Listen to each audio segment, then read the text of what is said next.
Hi, I'm Mimi Saitoski, and today I'm going to be demonstrating how to do a beach wave look using the Jetset Hot Roller.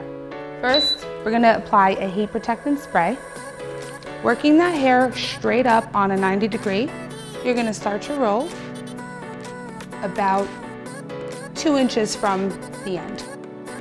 The roller is turning white. When it's done, it will have turned completely red.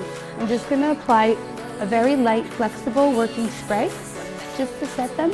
I'm going to begin in the back, taking each one down, same way I rolled it. Just lightly put a little bit of volumizing powder on the top. With your fingertips, lightly go right in. You want to take that end that you left out, lightly tease up. And that is our beach look.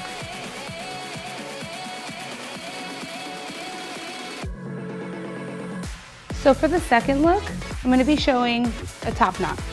Just take the amount of hair that you're comfortable with in the front and level off eyebrow to eyebrow. Come around in a small horseshoe and begin your twist. I'm just rotating once around and then pushing forward.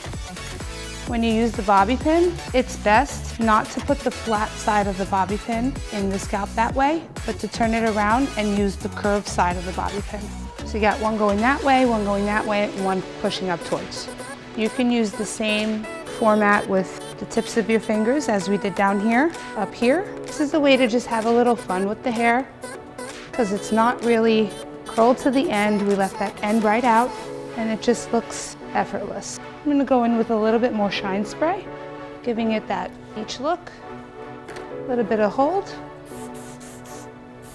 and that completes look number 2.